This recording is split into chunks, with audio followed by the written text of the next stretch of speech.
Hello, I'm Isaac Hayes III, founder and CEO of Fanbase, and I'm here with a very important message. We are at a turning point in the Black community where we must have equity in the apps we use that scale to billions of dollars. But this time, we own the infrastructure, we own the culture, and we shape the future. And Fanbase is the future. Fanbase combines the free functionality of Instagram, TikTok, and YouTube into an all-in-one platform built for the evolution of social media and monetization. With over 1.4 million users, that's real proof that we are shifting the conversation of tech ownership and equity for creators. So right now, I want you to go to startengine.com/fanbase and invest today. The minimum to invest is $399. That gets you 60 shares of stock in Fanbase at $665 a share. This marks a turning point in Black ownership of social media. If we don't take this opportunity to own social media right now, we will always be customers to our own creations. And that can't go on. So once again, go to startengine.com/fanbase and invest today. We must own the platforms where our voices live, our stories matter, and where our culture drives the world. Thank you. Folks, Black Star Network is here. Hold no punches. I'm real revolutionary right now. Black power. Support this man, Black media. He makes sure that our stories are told. Thank you for being the voice of Black America, Roland. Stay black. I love y'all. All momentum we have now, we have to keep this going. The video looks phenomenal. See, this difference between Black Star Network and Black-owned media and something like CNN. You can't be Black-owned media and be scared. It's time to be smart. Bring your eyeballs home. You dig?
Today is Friday, December 19th, 2025. Coming up on Roland Martin Unfiltered, streaming live on the Black Star Network. The Kennedy Center now has Donald Trump's name on it. Yeah, but we're not going to call it that.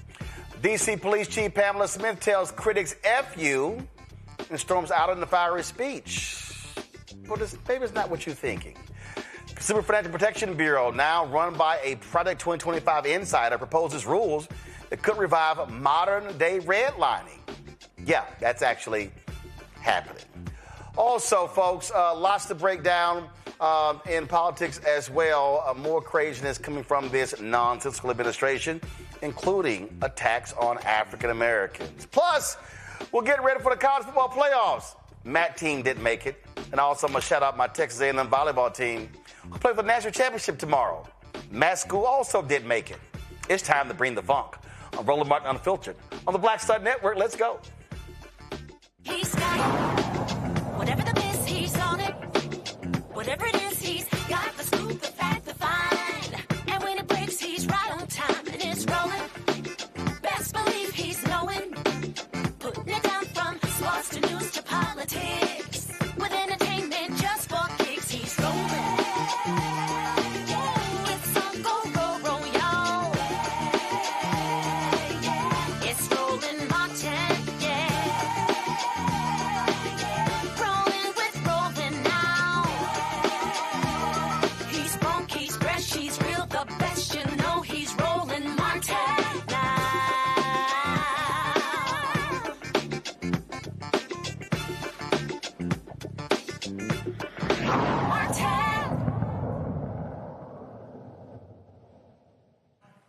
Well, the narcissist individual sitting in the Oval Office, well, you know exactly what happened here. He slaps his name on everything because he's so desperate for attention. Well, now that's the case. This here is a photo of the Kennedy Center, the John F. Kennedy Memorial Center for Performing Arts. This is, again, what is called the John F. Kennedy Memorial Center for Performing Arts. Well, poor little, this little child, the Kennedy Center board supposedly unanimously voted to put his name on because he saved it. And then he gave an interview. He's like, in the Oval Office, oh, I was just surprised.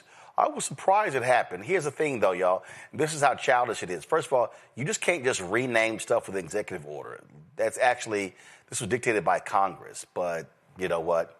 That idiot would never, ever accept that reality. And so that's the deal. But, you know, and so talking about, you know, just really screwing with a venerable institution in this country, facility that was, they broke ground on it in December 1964, a year after the assassination of John F. Kennedy in Dallas. But again, when you're dealing with a child, that's what you are dealing with. And so he is attacking all of these systems. And in fact, if you want to understand, you know, what's going on here, you got to realize how, again, shameful and despicable this individual is.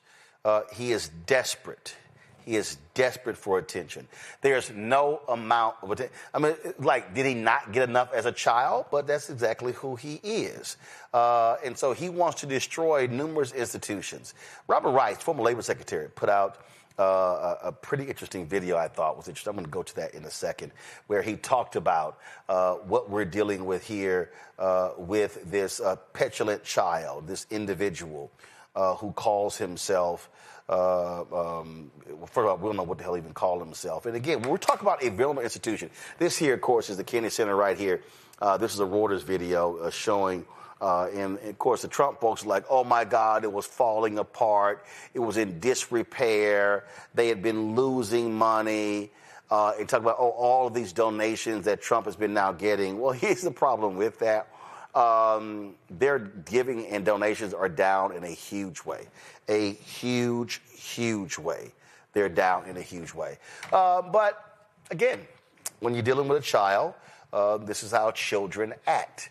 And I'm telling you right now, I saw one, Tim Shriver, of course, Kennedy relative said, hey, whoever's the next Democratic president, we're going to take a chisel to that sucker. Michael Imhotep, host African History Network show out of Detroit. Matt Manning, Civil Rights Attorney, Corpus Christi. Win Cooney, CEO, co-founder of Politicking. Glad to have y'all here. Win Cooney, listen, this This is par for the course who this idiot is. The Institute of Peace, he slapped his name on that, and that's the whole. That's his thing. You have to feed his ego, and surely these Republicans are going to get tired of feeding the massive ego of this grown-ass 80-year-old child. I don't know if the Republicans are going to get tired of it, actually. It seems like they've gotten quite good at it. But it is sad because the Kennedy Center has been heralded worldwide as a center for the intelligentsia, as a center for the performing arts and fine arts. And now it bears the name of a man who probably will go down in history as one of the worst presidents of the United States. And in addition, it's insulting to put his name up there alongside President Kennedy's name. You know, President Kennedy's living grandnephew, even said that they were not happy that this is something that's illegal and it was named by federal law, as you mentioned.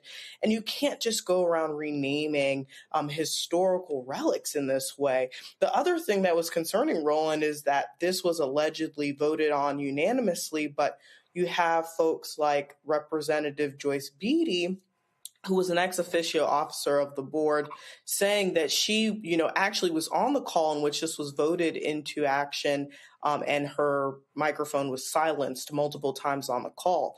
And it's really sad that there is just no voice for dissent in this administration, and they've continued to prove that over and over again. Yeah, I mean, we know exactly what we get here. We get a child. That's what he is. He is a grown-ass child, Michael, and he wants to, he's destroying the East Wing. He wants to erect this massive ballroom. He's fired the architect. It's just a whole big heap of mess over there right now. No one knows what the hell is going on. And so this is just a pure idiot we're now looking at. Yeah, he's a pure idiot, and this is, followed up by the Wednesday 18-minute debacle by the petulant child-in-chief, who just stood there and just went on, just rambled on and told lie after lie after lie after lie about how great the country is, how great the economy is. So here you have, another dictator fascist move from Donald Trump, the traitor-in-chief, putting his name on adding his name to the Kennedy Center. Now it's the Trump Kennedy Center. But no, it's not. No, it is not the Trump Kennedy Center. It is the Kennedy Center. That is the only Congress can change names. Right. It is the Kennedy. It's the Kennedy Center. That's what I was about to say. Only Congress can change it. It's a federal law. Only Congress can change it. Okay. So somebody's calling it the Trump Kennedy Center. Okay. It's still officially the Kennedy Center. The same way the Department of Defense is still the Department of Defense, even though they want to call it the Department of War.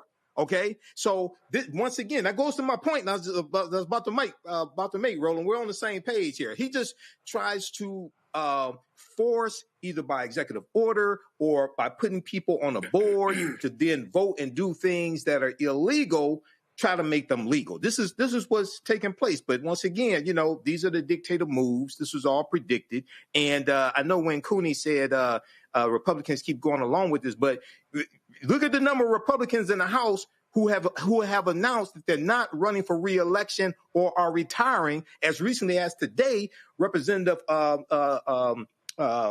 Stefanik has announced that she's not running for re-election and she's dropping out of the governor's race of New York. So some Republicans have had enough of this as well.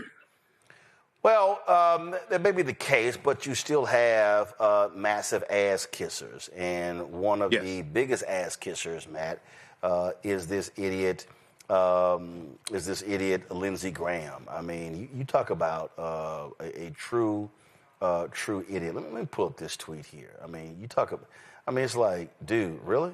I mean, this is how bad you are at this. He was just sitting here going, oh my God, this is just so amazing. This is what this fool said. This is Lindsey Graham, okay? You thought this person used to have a sense of integrity and decency. This well-deserved honor has been given to President Trump because he has poured his heart and soul into refurbishing and revitalizing the now Trump Kennedy Center, a national cultural icon. I have been intricately involved in helping President Trump seek funding to structurally improve the facility and give it a much-needed facelift. It has been an honor to work with President Trump and his team on this project. I've witnessed President Trump's passion to modernize this iconic venue and believe the renovations and modernization efforts will have long-lasting effects for the benefit of our nation. Congratulations, Mr. President. Again, this is well-deserved. That's a massive amount of ass-kissing in one tweet. Yeah, I mean, it's supreme bootlicking, and I really don't see why you think you need to do that if you're Lindsey Graham, especially with the president who at least constitutionally cannot be reelected. We know he's, sent shots across the bow indicating he's going to try to be there for a third term. But presuming the Constitution and reasonable minds prevent that from happening, then I don't understand what the means to the end is for Lindsey Graham, especially as I think you're starting to see cracks in the Republican ranks. I think Michael's point is exactly right. They're starting to get worried about their reelection prospects and are starting to jump ship, especially when you have somebody like Stefanik, who I think is otherwise, beating the MAGA drum, jumping out of everything altogether. That to me really calls something calls it into question. But what I think is especially interesting about this Kennedy Center, him attempting to co-opt it, is the fact that Kennedy's nephew is in his administration. Now, obviously, RFK is broken with his family, but that's a huge slap in the face, right? This is named after your uncle, and the guy who's attempting to be the dictator has decided to just slap his name on it without any authority. And I want to highlight one of the viewers in the YouTube chat, because I always see insightful things there, named Corden84, and they said something very important. They said, Roland, you're saying that he's not supposed to do that, or rather he can't do that. But we have to reframe the language. Not only can he not do that, he's not supposed to do that. And what we're seeing with Republicans is they're trying to play it both sides, right? They're trying to say the law should be used as a sword and a shield. But if the law very clearly names this the Kennedy Center and it can't be changed except for by congressional action, then we cannot allow him to have an executive order that purports to allow him to do something other than that. I mean, you've got to stand up at some point and say that's not how the process works. And if we're going to say the process must be followed in these other respects, then we can't allow him to deviate from it here. And we know that they're not doing that. That's obviously been their track record for both of his administrations. But particularly now, as their reelection prospects loom on the horizon, I would think they would be planting the flag towards keeping themselves, self-preservation, right? Keeping themselves in office. And we don't see them doing that. Yeah, this is the same person, though, who just decided, Department of War, even though same thing, you can't change it. And again, Republicans in Congress are not abiding by their constitutional duties. And so that's what we're dealing with. So it's just, this is just who these idiots are. They're just going to do stupid stuff like this all the time. Let me go to a break. We come back. We're going to talk about the economy. Isn't it amazing how even Fox News all of a sudden is kind of like, economy ain't that great. Y'all, they're scared. They're scared. You're watching Roland Martin Unfiltered on the Black Star Network.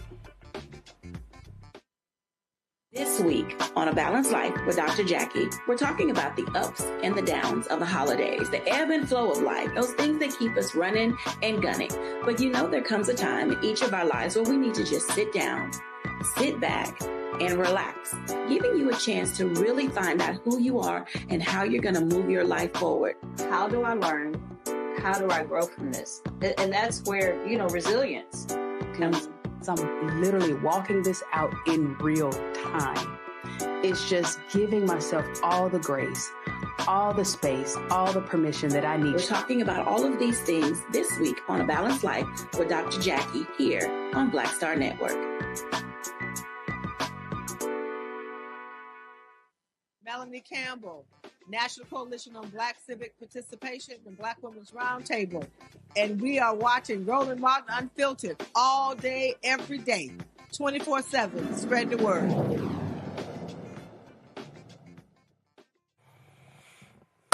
Why are Republicans freaking out? Because their dear leader has been destroying the economy. Now, the place that has been totally delusional regarding the economy has been Fox News and Fox Business. Now, we showed you Maria Bartiromo the other day going, oh, no, it's not as bad as everybody thinks. Oh, when you make $10, $15, $20 million, you don't really feel the problems in the economy. But watch this segment right here. Expenses like rent, electricity, and the cost of everyday items like beef, coffee, and seafood are still up substantially from a year ago. President Trump, of course, is looking to combat concerns that costs are still too high under his administration. He's been arguing it's the previous administration that drove the economy into the ground and that his policies are restoring it. Really? So why are prices up? Not only that, Carolyn Levitt, who is the chief liar for Trump, she talked about how the unemployment rate is at a record low of 4.6%. I think it went down to 3.6% under Biden. So how is it a record low? This goes to show you exactly how delusional these people are. And I'm telling you, as each month goes by, Michael, as they keep refusing to release job data numbers, as they keep refusing to release inflation numbers. They can keep hiding the reports, but you cannot hide the pain from the people feeling the pain. No, you can't hide the pain from the people feeling the pain. And this is something that was echoed this past Wednesday in that 18-minute debacle that Donald Trump did when he wanted to brag about the economy, ignore people's pain, ignore the devastating impact that his tariffs are having. It's costing the average American family an additional $1,200 to $1,700 a year. When you look at the unemployment rate, it ticked up to 4.6%. We saw only 64,000 jobs created in the month of November. And we see the African-American unemployment rate explode to 8.3%, I think it was, 8.3%. Right now, this is the same guy who told us that immigrants were taking black jobs. Well, about 1.2 million immigrants, both here documented and legally, undocumented and legally, have left the workforce, but the unemployment rate for African-Americans has exploded, but the White House doesn't want to address that. So we're seeing that this continues to bleed. We see his approval rating continue to plummet, as it should, and this was all predicted. Hashtag we tried to tell you, don't blame us, we voted for the black woman. Well, I thought this here was pretty funny here. The labor secretary went on Fox Business, and damn, even my man here had to throw some shade at her line. Listen. So with more people searching for jobs, the unemployment rate can tick up because that means more people are getting off the sideline and finally wanting to be part of the American economy and this workforce. And at the Department of Labor, we want to stay focused on understanding exactly where we need to send those dollars to make sure that everybody has the opportunity at the American dream. That was an interesting diplomatic move, I'd say, to see a 4-year high for unemployment is actually kind of beneficial and good news. Madam Secretary, I'm being facetious, but I don't mean it. No, Matt, he did mean it. Well, he did. I like the shade, though. I mean, I think that was a very British way to do that. It's funny. But in any event, look, this is what we see them do, try to repackage it. And, I think either it was you, Roland, or somebody on your staff posted a clip that I saw on Instagram, I think yesterday, about this person in Congress, I can't remember which Congress member, talking about all the times the Trump administration claimed they were going to have a plan for health care and never came out with it. And I think this is very similar to that, because think about all the rhetoric we heard in the campaign last year about how, basically prices are going to go down day one. Biden's bad and he's kept your prices too high. And we're not feeling any difference. We're, right, people on the ground recognize that this stuff is not true. So for them to try to reframe even these unemployment numbers is absurd. It's insane. And it's just more rhetoric. And what we see from this administration is they don't ever call a spade a spade. They just reframe it and call it whatever they want to try to call it. But I think the problem is they're going to get called out during the elections because people are still feeling the pain in their pocketbooks. And I think there's a lot of concern right now across the United States about job retention, about keeping jobs with AI as the advent of AI continues to burgeon. So I think that's a huge issue. And it seems to me they're slow playing it and underplaying it and are trying to get sound bites rather than make sound economic decisions that chart a better course. In fact, here was another discussion on Fox Business. Look, when they start telling truth to their white audience, it's going to be a problem. Month. That's 41 million homes sold on 4.13 million. 4.13 sold on an annualized basis. Yeah. That is not strong at all. That's just not. Here we are. Also, latest read on consumer sentiment. What's that number? It surprise drop to 52.9. This is a December number. It's the final number, so it's pretty recent. Consumers are just worried about the price of things and long-run inflation expectations as well. But with rather these dull numbers, the market seems to like it, perhaps implying that we'll get more Fed rate cuts. Actually, the market went up a little bit on both pieces of information being slightly weaker than expected. The weakness, I think, is attractive. Bad news is actually good news for the market. Yeah. Maybe. Now, here's the thing that's important here, Win Cooney. They keep talking about the market. The market, though, the stock market, that's not the full picture of the American economy, because the vast number of people who don't even buy stocks and bonds. So if you keep looking at the market, that is not the barometer. And if they want to bank on that one, okay, this time next year, Republicans are going to be unpacking because they're going to be in the minority in the House and potentially the United States Senate.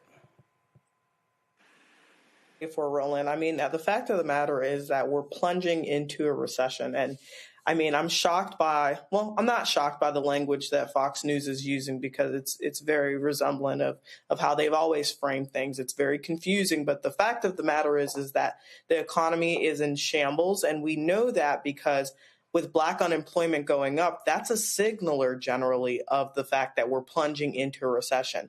When you look at how long Black people are staying unemployed, Black women being unemployed at an average of 14.5 weeks long, and Black men about 12 weeks long, compared to white women and white men at 8.6 weeks and 9.6 weeks, you see that the changes are egregious. And I think the reason why the Trump administration simply does not care about the economy's bottom falling out is because they know that it's going to affect Black people first. They always say when America sneezes, Black people get the flu. And that's exactly what we're seeing here with the economy being downtrodden. And so we really have to pay attention to this. I urge people to consider this strongly when thinking about who they're going to vote for in the 2026 elections, because these are the type of statistics that matter. Absolutely. And so, y'all, numbers are numbers, and it's going to get worse for them. It's going to get worse, and it should get worse because if they want, and if they think, 2026, let's keep blaming it on Biden. All right, try it. But I'm telling you, that ain't going to work. You think it's going to work. That ain't going to work. It's going to fail. All right, let me go to a break. When we come back, more on Roland Martin Unfiltered, including the outgoing D.C. police chief. Man, she laid it on the line. Wait till we show you. You're watching Roland Martin Unfiltered on the Black Star Network. If in this country right now, you have people get up in the morning and the only thing they can think about is how many people they can hurt, and they got the power, that's the time for mourning. For better or worse, what makes America special, it's that legal system that's supposed to protect minorities from the tyranny of the majority. We are at a point of a moral emergency. We must raise a voice of outrage. We must raise a voice of compassion. And we must raise a voice of unity. We are not in a crisis of party versus party. We are in a crisis of civilization, a human rights crisis, and a crisis of democracy itself. And guess what? You've been chosen to make sure that those that would destroy, those that would hate, don't have the final say, and they don't ultimately win. Hey, I'm Tasha Cobbs, and you are watching Roland Martin Unfiltered. But I need a little filter. I need something. Blow me out. Make me look 35.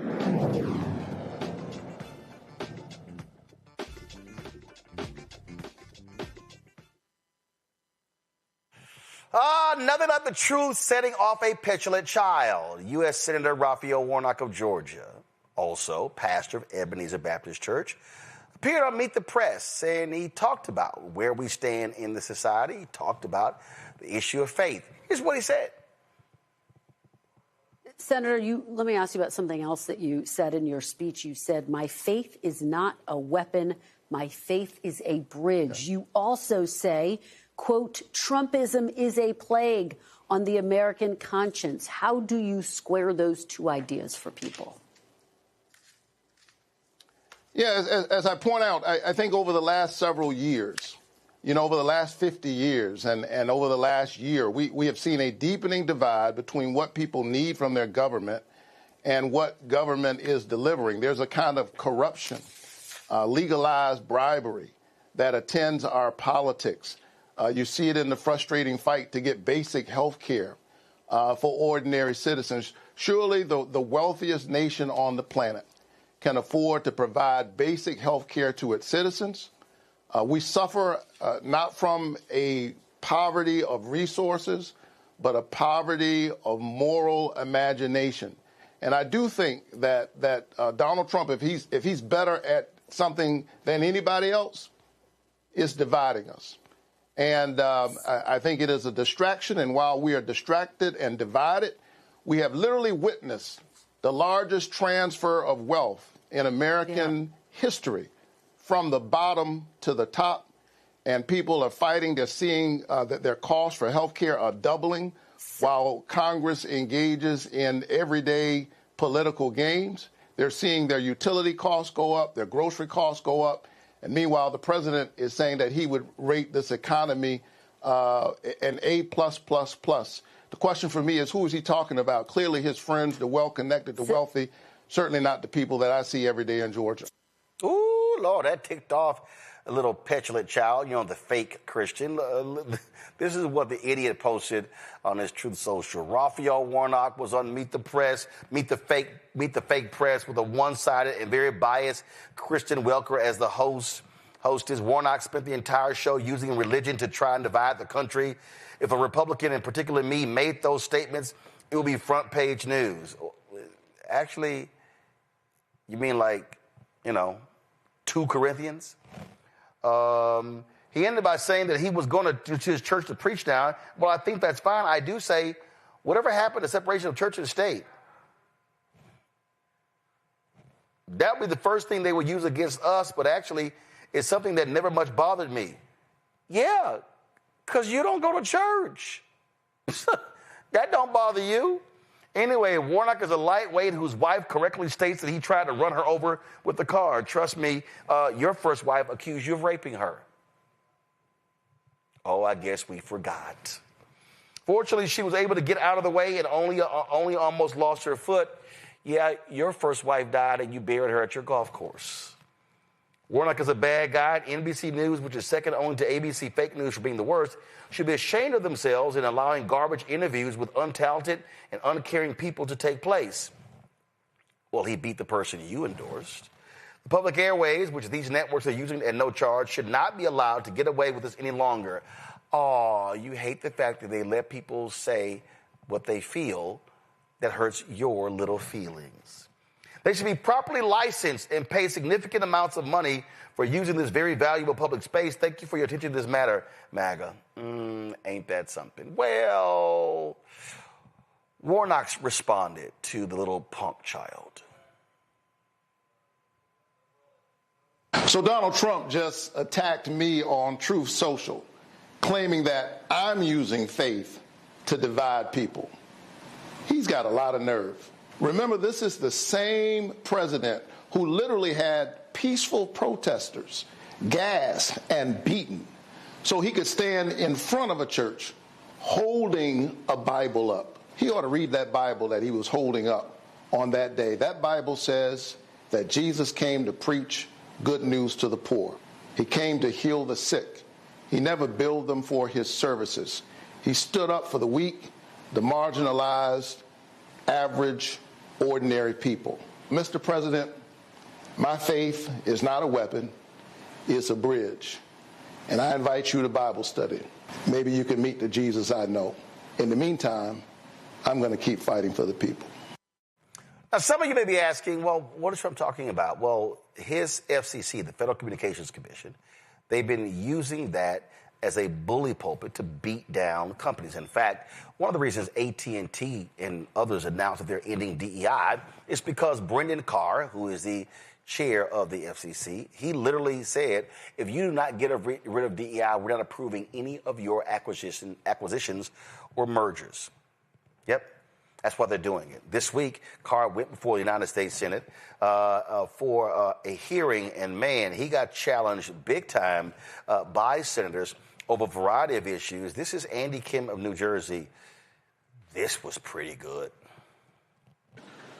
So when you're talking about all power vesting in the president, I just want to read this a little more, because you're saying not just that it is an independent agency, but you're saying that Congress did not want these technical decisions to be made in a haphazard manner or based on misinformation or short-term political interests. You specifically said it placed the authority outside of the executive branch for a reason. So you were not just stating what was the law at the time. You were stating the benefit that comes with the independence. So I guess I'm just trying to get a sense from you. If you don't think that the FCC is independent, then is President Trump your boss? President Trump has designated me as chairman of the FCC. I think it comes as no surprise that I'm aligned with President Trump on policy. I think that's why he designated me as chairman. But ultimately, do you consider him your boss? Ultimately, well, President Trump designated me as chairman. I can be fired by the president. The president is the head of the executive branch. The decisions of the commission. So he's your boss. Look, the decisions of the commission are going to be based on a vote of the three of us right here. So there are some things that are different about that. And our decisions are going to be based on the facts and the law and the record. You swore an oath when you came into your job, right? Does the oath have the word president in it? Senator, again, I'm not tracking this line. What I'm saying is every decision. Do you remember the oath that you took? Yeah. You swear an oath to protect what? Sir, every single decision. What is it that you're protecting? In this job, we're based on the Constitution of the United States. I'm just this is not consistent a with test the Constitution. Here. I'm just trying to get a sense of how you're trying to operate here.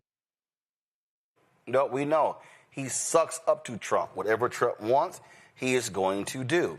And so what you have to understand is he is not going to challenge the right. He is not. He's not going to do it. And so what he also is going to do is going to use his power there to target, folks like Jimmy Kimmel as opposed to others. He's not going to challenge Fox News. What he's going to do, he's going to threaten companies like he did when it came to Jimmy Kimmel. And so when you see that particular post by Trump, what Trump has been doing is using the FCC to target companies, using the FCC to do his fighting, threatening these companies. Oh, I will snatch your license. Because here's what y'all got to understand. So I'm explaining to y'all the structure. So when you see NBC News, okay, NBC News is based in New York. Okay, Trump can't pull the license of NBC News. NBC News does not have a license, okay? The federal government approves licenses for individual TV stations, which means that you have owned and operated stations of NBC and ABC and CBS and Fox, okay? But most of the stations that carry their programming, they don't own. So when he says, I will pull the license of NBC, well, that can only impact the stations that own. So that's a sacred license, and nobody wants to lose their license, okay, because you're pretty much printing money. So this is how he is weaponizing the FCC to attack people. That's what he's doing. We have never seen a situation in American history where an occupant of the Oval Office is literally weaponizing the federal government to attack folks he don't agree with. That's what he's doing. It's all about vengeance. And this individual is leading that. Man, I saw something a few moments ago. There was a law firm that bent the knee to Trump. Well, so many of their top talent left the law firm That firm is now having to merge with somebody else in order to survive. That's what happens when you bend the knee to Trump.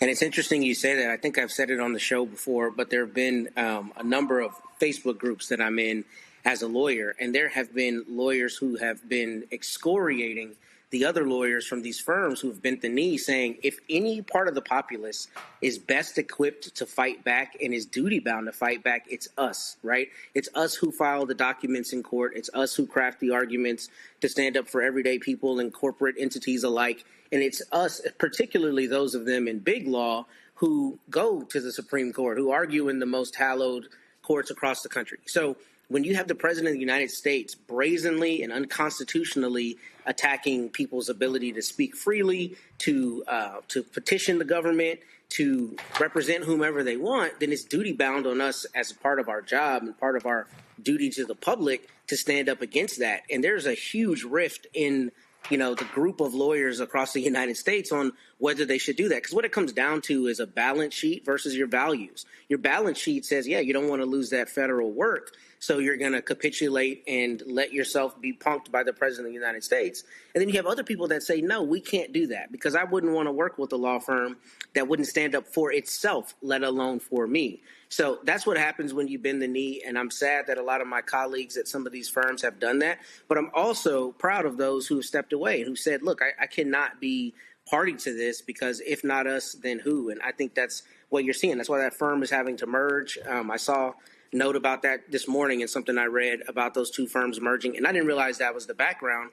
But I followed a lot of this with the big law firms at the beginning of his second term, and that was the line in the sand. Are you going to stand up or are you going to cower? And we see the consequences of those who cower, which is people leaving en masse. One of the things that I think, when Coney, that's important. I had someone was commenting in our chat, and they were like, "Ben, stop talking about Trump."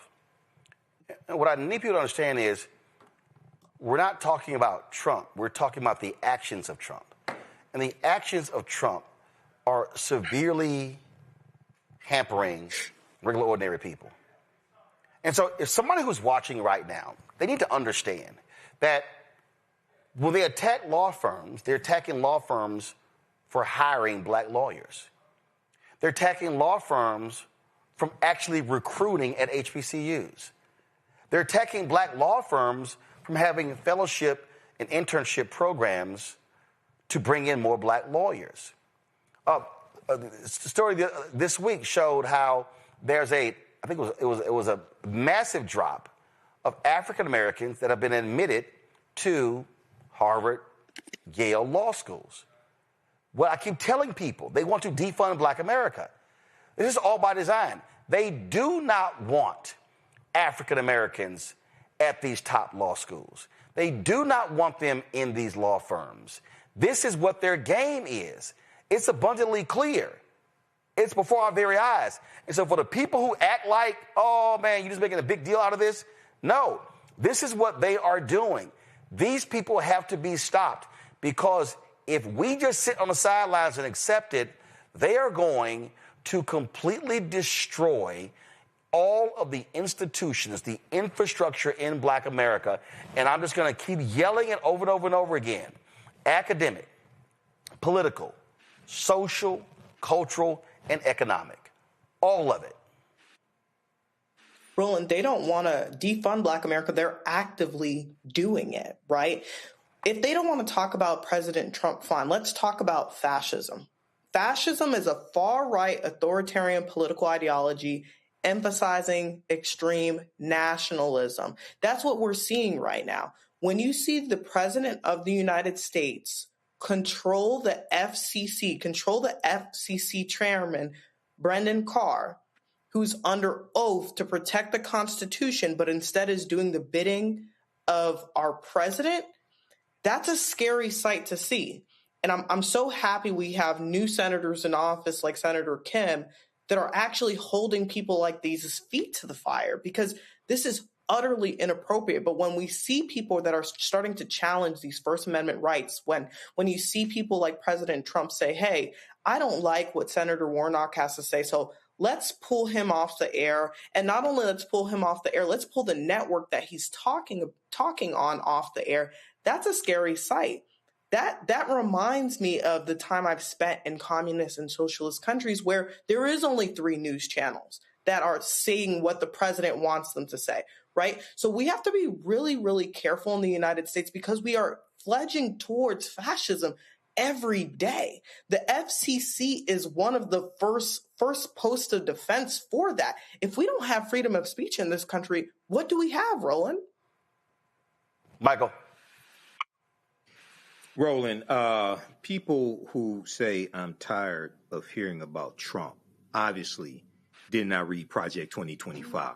It's clear that you don't know that Brendan Carr, who is the chair of the Federal Communications Commission, wrote the chapter in Project 2025 that dealt with reining in the Federal Communications Commission. All this shit was planned. This is what happens when you don't read. This is what happens when you don't watch Roland Martin Unfiltered. When you look at the piece from the New York Times from July 11th, 2025, the FCC is pressuring companies to drop DEI. It's succeeding too. They talk about how they pressured T-Mobile because T-Mobile, the FCC is reviewing a proposed merger the T-Mobile was involved in. And then the piece from Hollywood Reporter from December 2nd, 2025, AT&T says it will eliminate DEI amid FCC's push. This goes to what you were just talking about. Brendan Carr and the Federal Communications Commission are reining in corporations, forcing them to get rid of diversity, equity, and inclusion programs if they want their mergers and acquisitions confirmed. And this is devastating African Americans. This helps contribute to that 8.3% unemployment rate, a record, when just 2 years ago, you had record low unemployment for African Americans under Biden and Harris. This is the consequences of elections. This is what happens when you don't read and don't understand what's going on. Yeah, but folks want to act like these things are not happening. I'm trying to tell y'all, they are happening. It's real.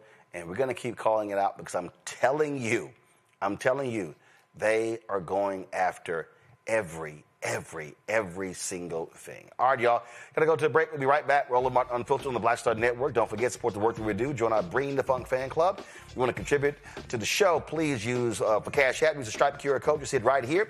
PayPal, R Martin Unfiltered. Venmo's RM Unfiltered. Zelle, Roland at RolandSMartin.com. Roland at RolandMartinUnfiltered.com. Check some money order. Make it payable to Roland Martin Unfiltered, P.O. Box 57196, Washington, D.C., 20037-0196. Back in a moment. Said the quiet part out loud. Black votes are a threat, so they erased them. After the Supreme Court gutted the Voting Rights Act in 2013, Republican legislatures moved fast. New voter ID laws, polling place shutdowns, purges of black voters from the rolls. Trump's Justice Department didn't stop it. They joined in. In 2018, his DOJ backed Ohio's voter purge system, a scheme that disproportionately erased black voters. Their goal, erase black votes and political power. Yeah, that happened. These are the kinds of stories that we cover every day on Roland Martin Unfiltered. Subscribe on YouTube and download the Black Star Network app. Support fact-based independent journalism that centers African Americans and the issues that matter to our community.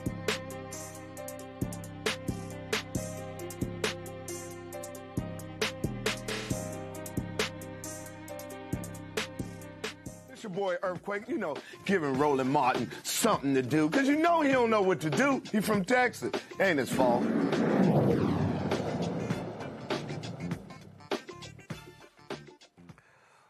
Lord, white America has been having themselves a week. They have been going crazy over this article. It's in this magazine called Compact. It's called The Lost Generation. This dude, Jacob Savage, he wrote this here. And I'm talking about y'all, they just been going crazy. They've been going crazy. They just been going nuts. And so as a result of this, the EEOC chair, Andrea Lucas, who a fierce DEI critic, she posted this about saying to white men, if you've been discriminated, please call us. I'm Andrea Lucas, chair of the U.S. Equal Employment Opportunity Commission. Are you a white male who's experienced discrimination at work based on your race or sex? You may have a claim to recover money under federal civil rights laws. Contact the EEOC as soon as possible. Time limits are typically strict for filing a claim. The EEOC is the federal agency charged with enforcing federal anti-discrimination law against businesses and other private sector employers. The EEOC is committed to identifying, attacking, and eliminating all forms of race and sex discrimination, including against white male applicants and employees. Check out EEOC.gov to learn more and read our one-page explainer about DEI-related discrimination. I mean, these folks have been going crazy. They have just been, all these white dudes egged on by Elon Musk, on Twitter, because, he changed the algorithm. They just been going on and on and on and on and on and on and on. Oh, my God, I experienced this here. And a whole bunch of these folk ain't got no talent whatsoever. But see, y'all got to understand something. See, these folks, they believe that white men are the answer to everything. In fact, that's super racist. I mean, Matt Walsh, it ain't even a question. He's an absolutely white nationalist, white supremacist racist. He was putting out these videos saying that's right. Oh, yeah, America is going to be so much better. And our society has gotten worse. Our society has gotten worse because white men have been excluded. Okay, if y'all want to watch the stupidity, again, listen to this fool in his lumberjack shirt. The biggest and most important downstream consequence of this open discrimination against white men is that everything in society gets worse as a result. That is the second order effect that the compact piece doesn't really get into. It's the third rail, the part you're not supposed to talk about. But the truth, which everybody intuitively knows, is that things were a lot better back when white men were not being discriminated against by every institution in the country, but instead were running most of them. And the fact of the matter is that a hugely disproportionate number of our greatest leaders, innovators, pioneers, explorers, philosophers, and so on, have been white men. I mean, without white men, we wouldn't have airplanes or spaceships or trains or phones or light bulbs or computers or the internet or batteries or X-ray machines or jet engines or rockets or 1,000 other things that our society depends on to exist and to flourish. We never would have had a railway system or the printing press. We wouldn't have this country, which was founded by white men and led by white men and expanded from coast to coast and settled and built up mostly by white men. Now, these are all facts, historical realities that cannot be denied by reasonable people. It's just true. And while black women are encouraged to be proud of the historical achievements of black women, whatever those might be, and Asians to be proud of Asian achievements and Native Americans of Native American achievements and so on, white men are the one group on the entire face of the planet who've been forbidden to even acknowledge what other white men have accomplished, much less to express any pride in it, God forbid. Instead, our society set out on a campaign to punish and exclude and alienate this very group. That is their reward for having carried the weight of Western civilization on their shoulders.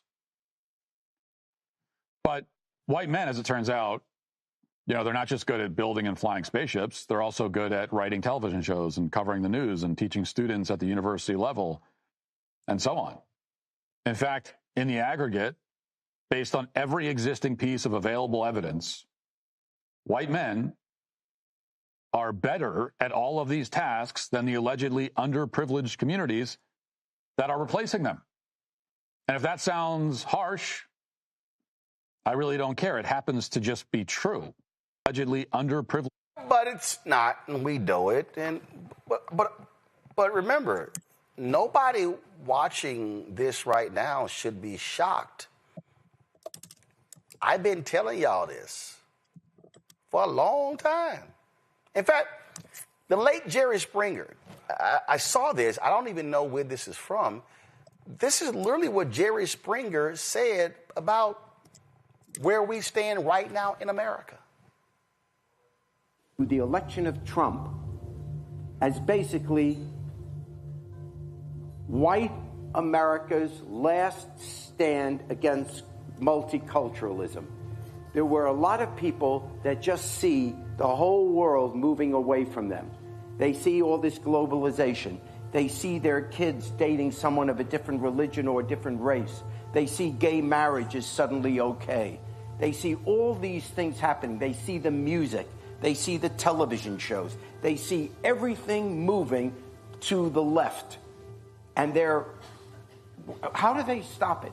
How do they stand up and say, we've had enough? And when you look at where Trump's votes came from, they literally came from communities where there are no Hispanics living, where there are no blacks living, where there are no Muslims living. So how did these people even feel threatened by multicultural America? It's just they want to say time out to this liberalization of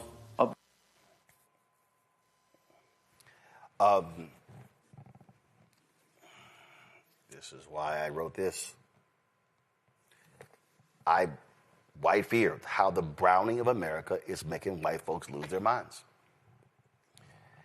This piece by this dude, Jacob, I mean, these white men have been going crazy. Oh, they have been losing their mind.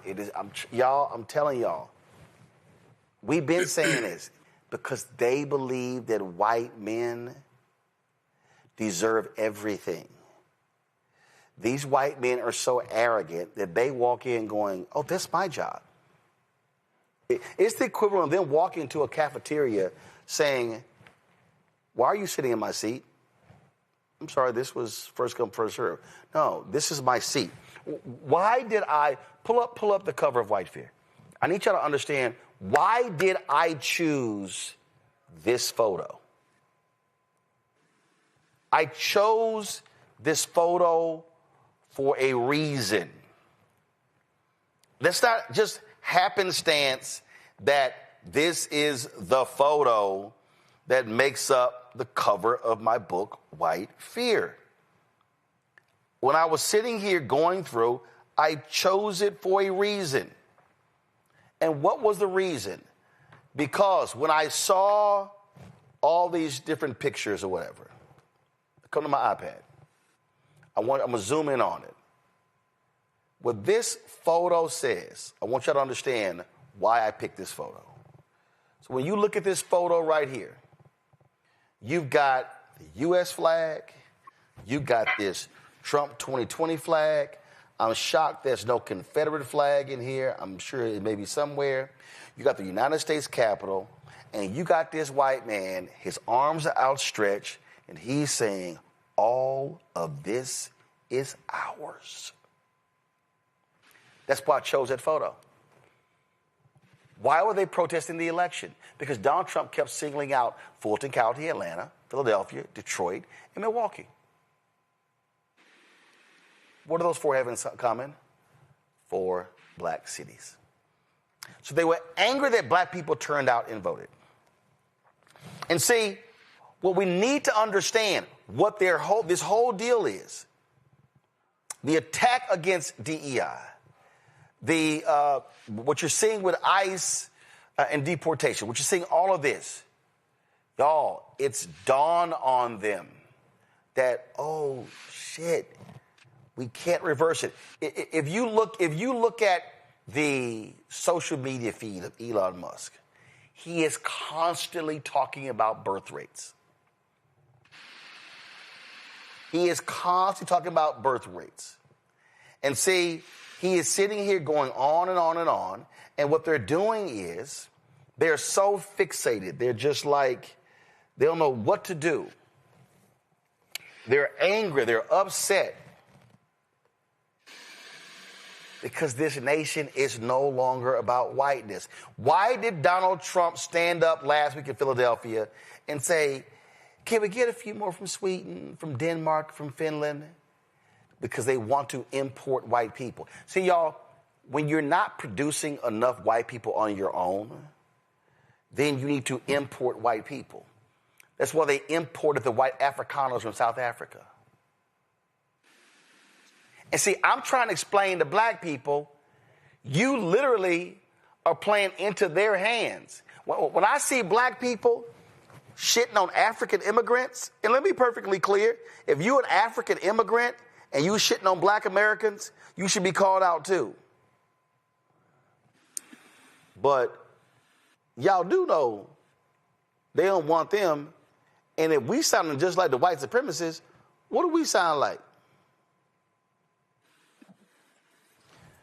Folks, I said in 2009, prepare yourselves because this is going to be a 50-year war. What they want to do is they want to completely destroy. They hated how white America responded to the murder of George Floyd. They've hated how white America responded after King's assassination and the 13-year Black Freedom Movement. They hate it. And now what do you see?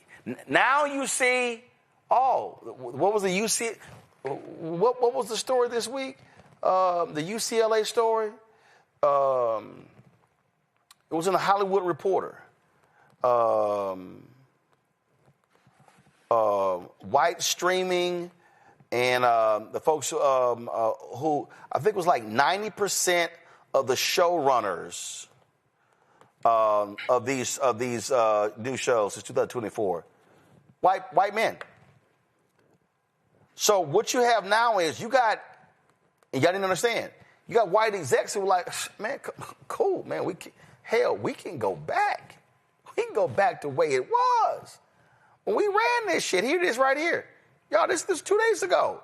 Nearly 92%, hold on, let me get rid of this ad. Nearly 92% of the top scripted streaming series come from white creators. Women in leading roles slipped from 39% last year to 34%. This is the annual survey put out by the UCLA Hollywood Diversity Report. Look at this here. 91.7% of the top scripted shows on streaming have white creators. Even more granularly, 78.9% have white male creators.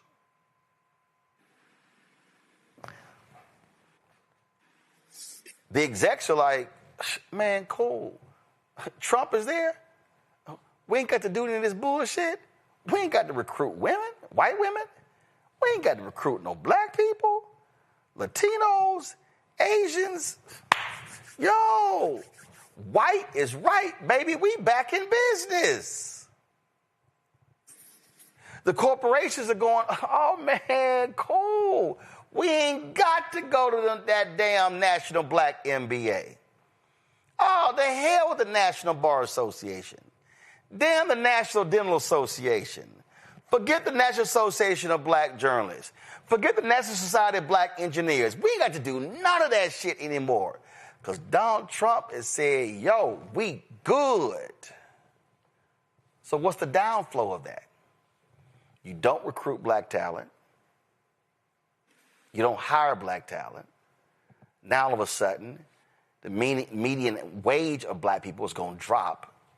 You already see more than 300,000 black women being fired this year alone. How do y'all not see what the hell is going on? Do y'all now see why I don't give a shit when somebody asks me, did I watch the Diddy documentary? Do y'all understand what I'm talking about here? I'm being clear. They want to wipe out black infrastructure everywhere. And these white folks are jumping on this. And see, you got to understand, it's a whole bunch. Y'all, look at this. Maybe this chart. Look at it. Share of all show creators by race and ethnicity. Look at that. 91.7% white. My man Howard Bryant, sports writer, he said, oh, you know things change because you ain't never seen this many cowboy hats on TV. What you're seeing is through mass media. the programming of whiteness because of white fear. When Cooney, folk better wake up, because again, if they maintain control of all three branches of government after 2026, the damage that they are going to wreak in the next 3 years will make the last year look like child's play. There's so much to address here, Roland. The first thing is the chair, Andrea Lucas. I couldn't take that video seriously. I thought initially that it was a SNL spoof, but I'm frightened to know that it's not. Secondarily, every day I pray that God would give me the confidence of a mediocre white man. And still it seems like that's just not enough for them. When we look at the unearned privilege that white men carry in this country and have carried since the inception of this country, we know that society has been structured to favor them. We know that they have a presumption of competence and power, and that leads them to the sense of entitlement that we're seeing now. And Matt Walsh, he's a scary incel. But that doesn't even shock me. What is shocking to me is that in his oratory, he wanted to go on and on and on about how white people are better at this, that, and the third. But he failed to mention that white men kidnapped and raped black people, pillaged black villages, eviscerated the natives, spread diseases. I could go on and on and on. So he failed to mention any of those things, but instead talked about how white men were the founding fathers of this nation. Well, yeah, because they murdered everyone else in sight. And then he talked about how it's become, painful that they can't express white pride here in the United States. Let's think about, Roland, what white pride has looked like historically. Oh, wait, there's an organization for that. It's called the KKK. And now, as you said, Roland, all of them have gotten the privilege and opportunity to unhood themselves on national TV. So the one good thing about this is that we can see the racism to our faces now because everyone has unhooded themselves. Quite oftentimes, they've just switched one hood for another. They've just put on a different type of hat, Roland, and it's really, really, really scary. The last thing I want to mention is what you were noticing about Elon Musk and his hyperfixation on birth rates. It's a little theory called eugenics that they're really, really been leaning into, which is the thought that they want to improve the white race by selectively breeding people. That's why they want to import these European immigrants, but yet every country that's on Trump's restricted list is a country of color. Mm-hmm. And so these things aren't happening by mistake. We have to pay close attention. They're not even doing dog whistles anymore, guys. They're straight up broadcasting this on national TV. All you have to do is pay attention. I came across this. This was from Nightline. Someone posted this on TikTok. And it was when Dr. Frances Cress Welsing was on there. And she said something. There was a year that she gave that I thought was really interesting. Just listen to this, then we're going to talk about it. Listen. Well, let me say this, that 6 million Jews were killed, and it was a plan to kill them. There was a Wannsee conference in Germany where officials sat down at a conference table and planned to kill 11 million.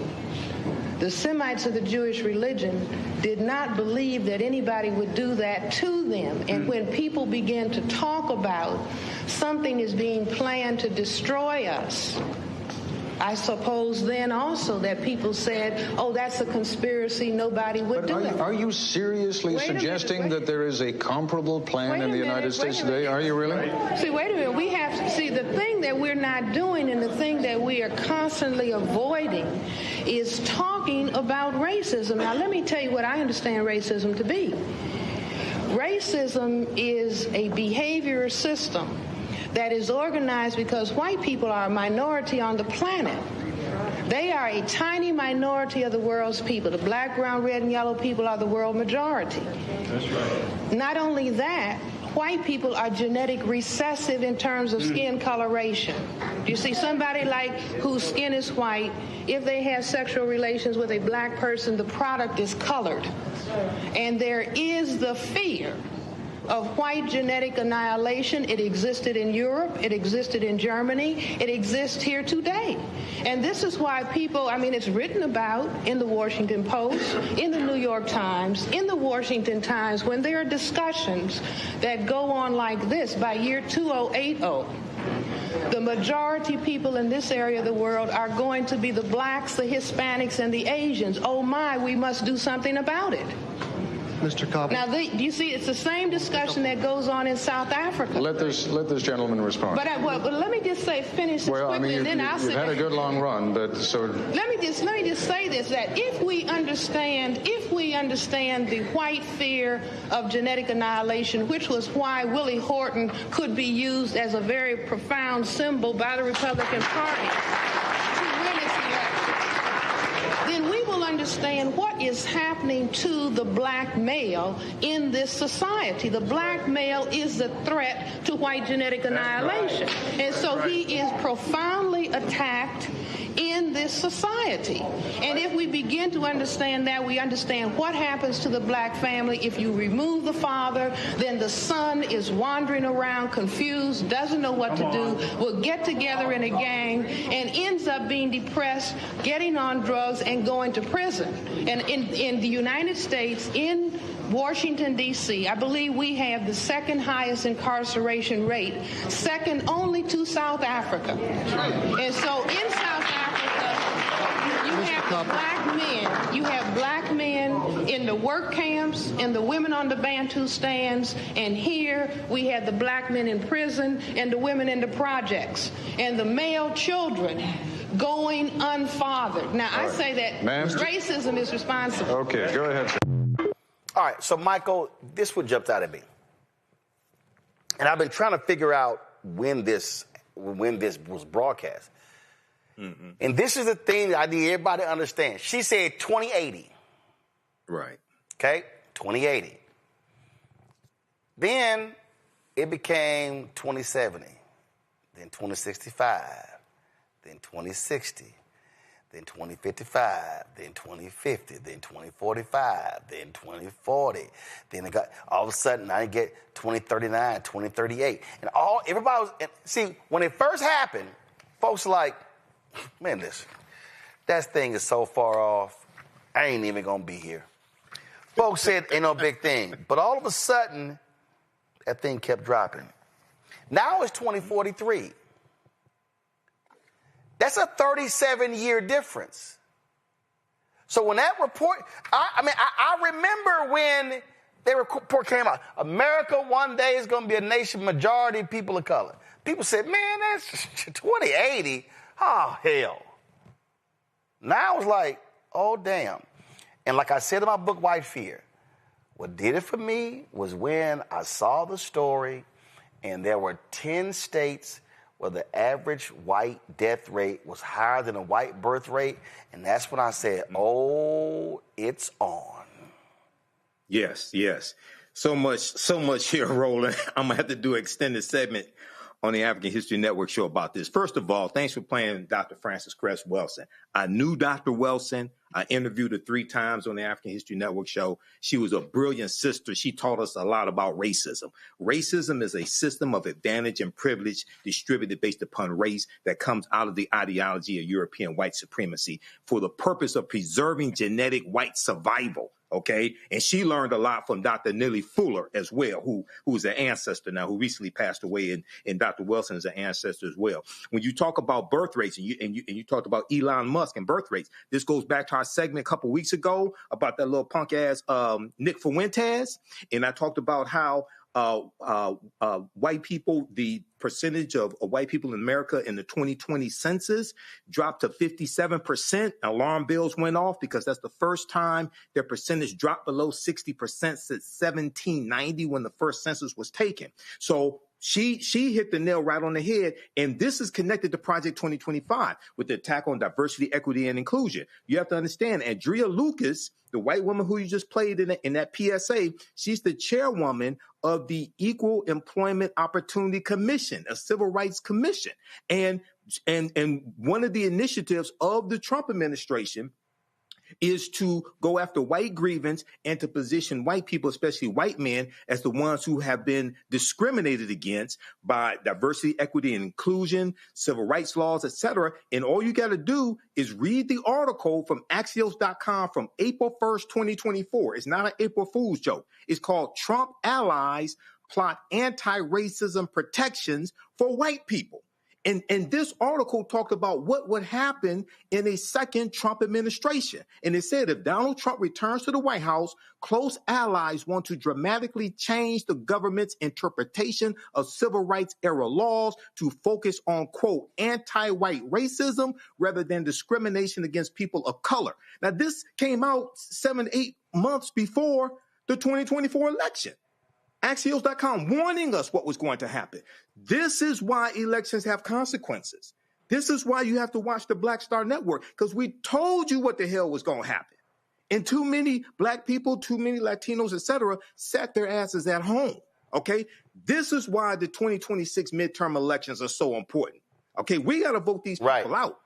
And in addition to Republicans not running and things of this nature, more right-minded African Americans have to run and seize power and utilize power when they seize it, when they gain it. Matt, this was the New York Times, June 20th, 2018.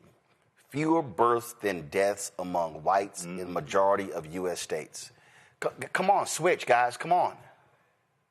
Thank you. Right here. Fewer births than deaths among whites in majority of U.S. states. That was 2018. This is why these folks have been losing it. And so people need to understand the basis of the attacks. Their whole deal is if we can severely destroy or in a significant way dismantle, weaken black infrastructure, then it's going to be a long time for them to try to rebuild. That's what all this is about. This is literally about how can we, that Louisiana versus Cali decision, Republicans are sitting here going, ooh, man, ooh, if they rule in our favor and they weaken Section 2, we could wipe out 19 to 30 black and Latino congressional seats. Oh, wait a minute. We could wipe out black state legislative seats. We can wipe out black county commissioner seats, city council seats, school board seats. And that will cement our power. That's what's going on. Yeah, I mean, look, I think you, Michael, and Win Cooney covered it far more robustly than I ever could. I think there are a couple discrete things I want to address here that I think are important.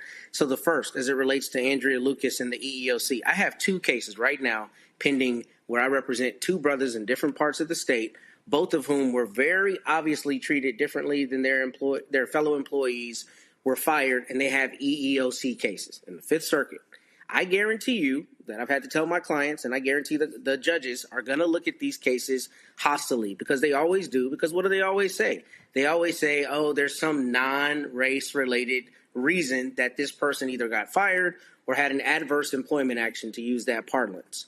So let's steel man this a little bit. Let's say white men en masse start filing EEOC cases. That might actually have a net benefit to us, because that means the courts are either going to have to determine and recognize that there is a large cadre of cases where people are in fact discriminated against because of their race, right? Or they're going to have to brazenly rule for white men and continue to not rule for black people. But what it's going to come down to is it's going to come down to, if you're recognizing it in that case where there's a white man who's claiming that he was discriminated against, then the same discrimination that we've been complaining about for decades and centuries can be proven the same way. So there may be a net benefit. I know that's foolishly optimistic, but legally that's what has to happen here. Because if you have people filing these cases in droves, then their cases should be dismissed, just like the meritorious black cases that are dismissed all the time on the basis of we don't see it. It has to be some other reason. So, I mean, that's the thing I think happens with this. And I think this is really more rhetoric than it is a true call to arms for white men who've been discriminated against. But the second thing I wanted to speak to was something that when Cooney spoke to, which I think is brilliant, about the hoods coming off. But, the hoods coming off, to me, it's not the person who was willing to wear a hood that concerns me. It's all the neighbors. It's all the people who live in polite society who don't have the gumption to come out and say that they're scared of black people or they think black people are mongrels and don't want to live alongside them. It's all the polite society types who are hiding behind the rule of law and structure and infrastructure, the Ryan Walters types and all these other types who are doing things like at Texas A&M, talking about you can't talk about gender and diversity, but I guarantee you they want every single one of those Negroes to run that football in your playoff game, right? Those are the people that are more concerning to me because that is the section of society who has always wanted to espouse these values and always felt like we were coming for their jobs and their lives and their women and all these other things and don't have the gumption to say it. But now they're being emboldened to say it. And that, to me, is what's far more concerning because, to your point, those are all the micro decisions every day when it's the people on the local level that are denying you benefits, denying you the fullness of your citizenship, denying you the rights to things you should have, denying your ability to elect the person in your community that you should be entitled to elect. That's what's happening. It's an erosion on all levels, to your point.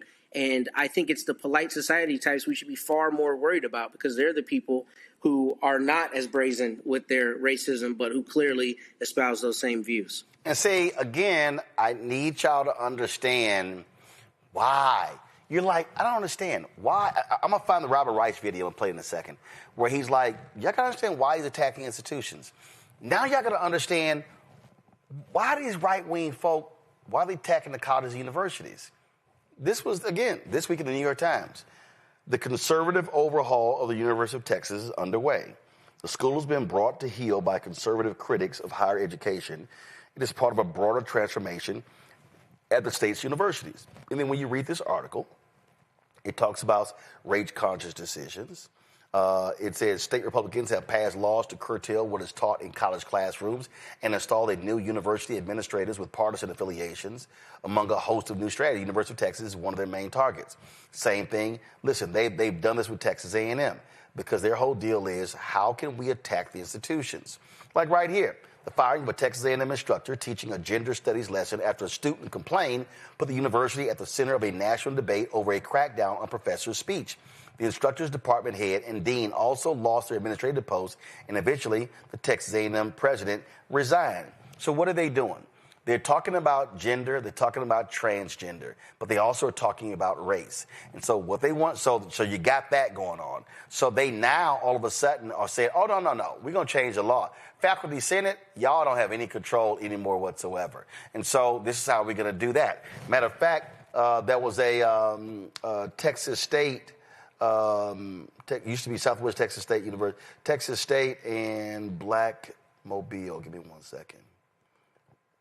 They just decided they canceled a black book exhibit citing anti-DEI. That's right. They were going to have this. So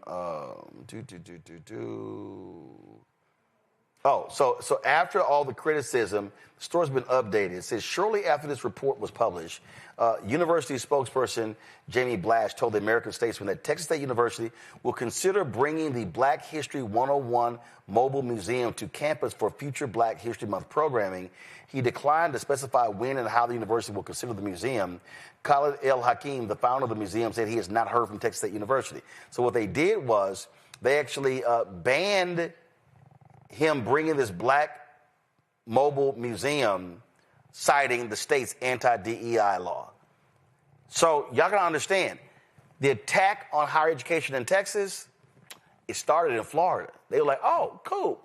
DeSantis, you did it, right. Now we're gonna do it. So y'all gotta realize, I keep trying to tell you, they want to attack the infrastructure, the system. They want massive control over all of it. That is their strategy. They do not want people to be taught about history. That's why they target the books. They do not want any of this stuff happening. And so this thing is so deep, it is so pervasive, and I just think too many people are just, man, that stuff don't really impact me. Man, I didn't go to college, so that ain't my school. I don't really care. You don't understand. This thing is so so deep.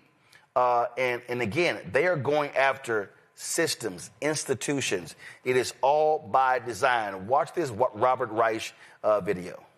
Why is Trump trying to fire you? Well, Elmo thinks it can marry me because Mr. Trump is mad at Sesame Street for making fun of him. I'm Donald Trump, and I have more trash than all of you, so yeah. But trying to cancel Sesame Street, which has helped children learn to read and count for over half a century, is part of a larger plan. Trump is waging a war on the American mind. Throughout history, tyrants have understood that their major enemy is an educated public. Slaveholders prohibited enslaved people from learning to read. The Third Reich burned books. The Khmer Rouge banned music. Stalin and Pinochet censored the media. And Trump, like past authoritarians, wants to control not just what we do, but also how we think. He has embraced one of the mottos from George Orwell's 1984. Ignorance is strength. He knows that an uninformed public is easier to divide and conquer. I love the poorly educated. There are 5 facets to the authoritarian attack on our minds. Number 1, rewrite history. The protagonist of 1984 works in the so-called Ministry of Truth, where he's made to literally rewrite history because Big Brother knows that he who controls the past controls the future. That's chilling in a dystopian novel. It's even scarier in real life, where Trump and his MAGA cronies are making schools whitewash slavery and segregation, cover up the genocide of Native Americans, and erase the LGBTQ rights movement. Authoritarians know that if they can convince us our country has never been wrong, they can make us believe our ruler is always right. If they can make us forget how brave activists fought for change in the past, they can stop us from seeking change in the future. Rewriting history goes hand in hand with the next facet of the attack on our minds. Number 2, gut education. As Trump tries to abolish the Department of Education, he's also proposing to cut funding for K-12 public schools and to force universities to give him influence over student admissions, faculty hiring, and what's taught.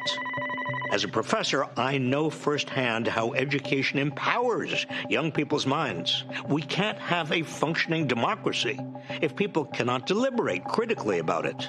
That's why authoritarians replace education with indoctrination. Children will be taught to love America. Children will be taught to be patriots. Instead of teaching students to think for themselves, authoritarians seek to instill blind allegiance and to suppress dissent. That's why the Italian and German fascists of the 20th century immediately turned their country's educational systems into instruments of the party. Placing a chokehold on universities also relates to the next facet of the attack. Number 3, dismantle science. By freezing university research grants and attacking the National Institutes of Health, the National Science Foundation, and USAID, Trump is stifling medical and scientific research. And his cuts to the Centers for Disease Control and the Food and Drug Administration put all of us at risk. He's also abducting scientists who disagree with his administration. Can you imagine a crueler way to rob America of the global intellectual capital that has helped us become the world leader in scientific research? All of this moves us further from cures for cancer, Alzheimer's, and HIV. This could seem baffling if you don't recognize it as part of a larger strategy. We all get sick. So how can medical research and disease prevention be political? Because science acknowledges objective facts. Authoritarians insist that the ruler is more powerful than the facts. As Orwell wrote, it means a loyal willingness to say that black is white when party discipline demands this. Another way to attack facts, number 4, suppress the media. As I call it, the fake news media. From suing ABC and CBS over their news coverage, to threatening to strip network broadcast licenses, to defunding PBS and NPR, Trump is trying to silence major news sources. He wants control over what information Americans can or cannot get. A free press exists to question authority and help the public question it as well. But authoritarians insist they must never be questioned. Don't ever say what you said. That's a nasty question. Authoritarians want to consolidate state power over what the public can know. The final facet of the authoritarian attack on our minds also attacks our spirit, which brings us to number 5. Attack the arts. The arts exist to provoke us, challenge our thinking, and help us see beyond ourselves. They're an important and independent aspect of an educated society, which is why authoritarians have historically attacked the arts. So it's no surprise that Trump is canceling grants from the National Endowment for the Arts, dictating what's displayed at the Smithsonian, and has installed himself as the chair of the Kennedy Center for the Performing Arts. To limit art is to limit free speech and expression. It's a crucial step that authoritarians use to silence anyone who dissents through creativity. Added up, these 5 facets of Trump's attack on the American mind render us less informed, less inspired, and easier to control. They empower him to divide us with hatred and fear, and they prevent us from discovering that we have more in common with one another than with the authoritarians who try to rule us. This attack on our minds reduces our capacity for self-government because ignorance is the handmaiden of tyranny. Please help spread the truth by sharing this video. Tony, I wish people really would wake up and realize how serious this thing is. Me too. I'm really, really happy that you showed that video, actually, Roland, because, to what you were saying earlier, I'm not even surprised about the indoctrination of Texas. As you said, it's a playbook, play off of what we've seen done in Florida, and what we talked about a few weeks ago with Turning Point USA and starting in high schools with the Club America. Indoctrination is going step by step. If we look at the 5 steps delineated, rewrite history, we've been seeing that done. They're taking the books out of the classrooms. They're gutting the education system. They're dismantling sciences. They've torn apart all of the, national institutes of health and all of the other healthcare agencies and scientific agencies that help us move forward and be the champions of the world in science. They've suppressed the media. Thank goodness for Black Star media and that it's not controlled by the powers that be. And they've attacked the arts, and even mentioning that Trump installed himself as the head of the Kennedy Center, and we saw what happened today with his attempted renaming. And so these facets have been followed to a T. And like I said before, we're on the cusp of fascism. Anyone who's looking closely at this, it's a playbook, play for fascism. Trump wants to install himself as a dictator, as a king, and he's doing an excellent job at carrying out these things step by step. So I think as Black America, we have to wake up and make sure that, again, we're making sure that we are assessing our political capital in these upcoming 2026 elections. When you say that politics don't matter and it doesn't matter what you do at the polls, this is exactly the type of president that we get. A lot of Americans are seeing now that it actually does matter. Politics does actually hit close to home. And if you're not paying attention, quite frankly, you have to be after seeing this video. Absolutely. Gonna go to a break. We come back. Headlines with Brittany Noble. Back in a moment. Quiet part out loud. Black votes are a threat, so they erased them. After the Supreme Court gutted the Voting Rights Act in 2013, Republican legislatures moved fast. New voter ID laws, polling place shutdowns, purges of black voters from the rolls. Trump's Justice Department didn't stop it. They joined in. In 2018, his DOJ backed Ohio's voter purge system, a scheme that disproportionately erased black voters. Their goal, erase black votes and political power.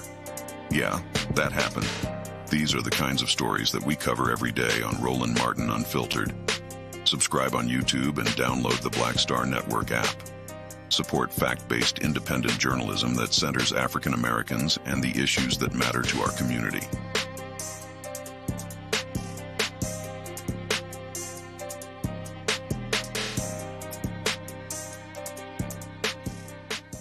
Hello, I'm Bishop T.D. Jakes, and you're watching Roland Martin Unfiltered.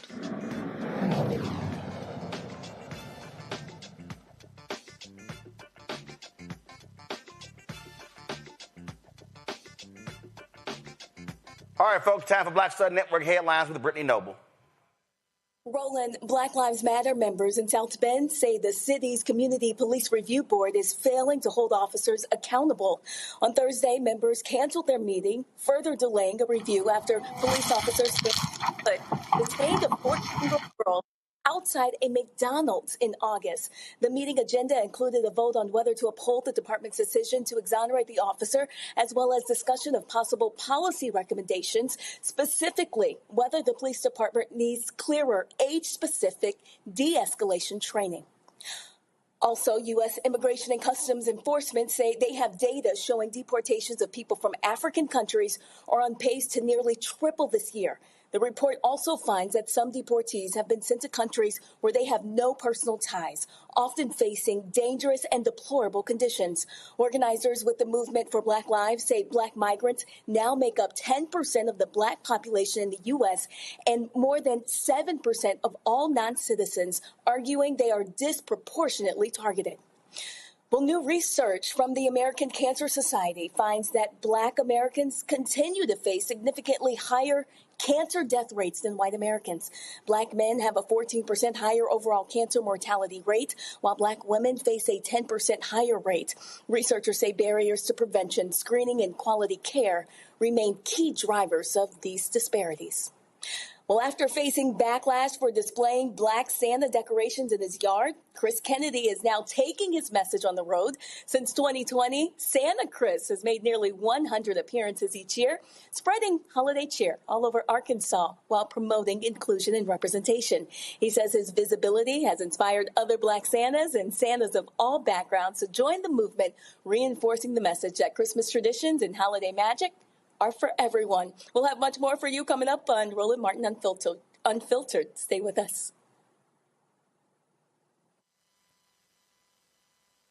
If in this country right now, you have people get up in the morning and the only thing they can think about is how many people they can hurt, and they got the power, that's a time for mourning.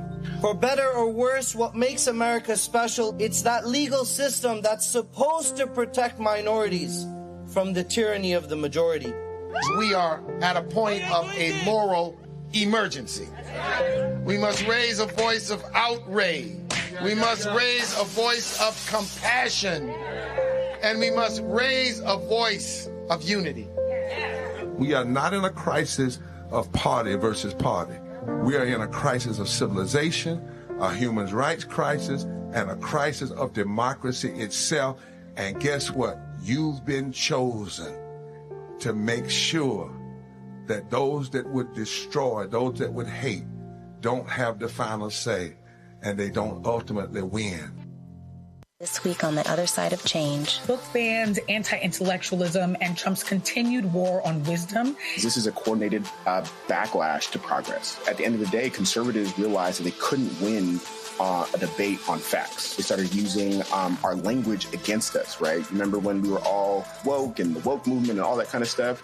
Now everything is anti-woke, right? When we were talking about including diversity, equity, inclusion, and higher education, now it's anti-DEI. All this are efforts to suppress the truth because truth empowers people. You're watching The Other Side of Change, only on the Black Star Network.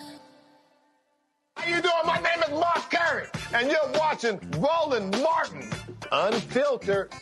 Deep into it, like pasteurized milk without the 2%. We getting deep. You want to turn that shit off? We're doing an interview, motherfucker.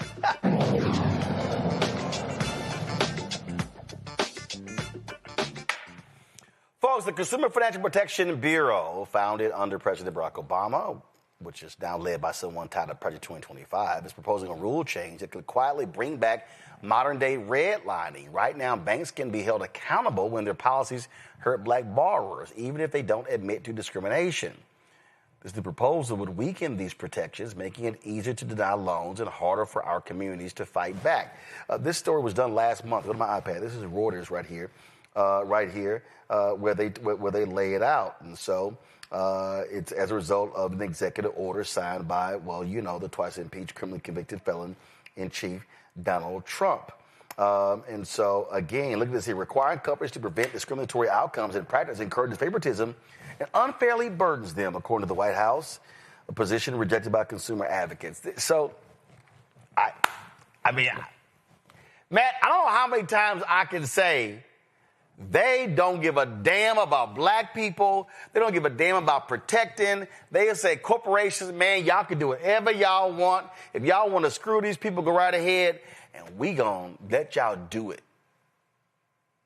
Yeah, that's what they're going to try to do.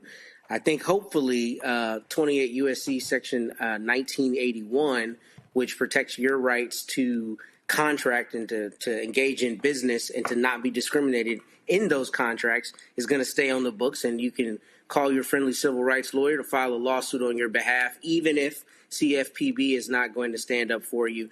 From an infrastructural standpoint, this is part and parcel with what we've talked about all night. They're attacking everything and trying to find every way to undermine people's ability to vindicate their rightful claims, right? Where you've gone into a store, you've gone somewhere, you try to get a mortgage, you try to get an auto loan, and the lender has discriminated against you and not against some white person, applying. There actually has to be some kind of recourse, and hopefully with 1981 and some other sections that they'll be able to continue to do that. But this is stupid. I don't understand why you would even want to die on this hill, but we see that Republicans and the MAGA, all these people are doing everything that they can to erode all protections, unless it's a white guy who's being discriminated against, as we've spoken about earlier in this case. Well, one of the things that they've done, Michael, is they have absolutely tried to gut the Consumer Financial Protection Bureau.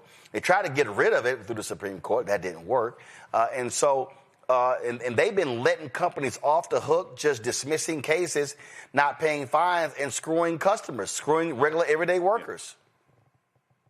Yeah, and this is, once again, the consequences of elections is something that we warn people about.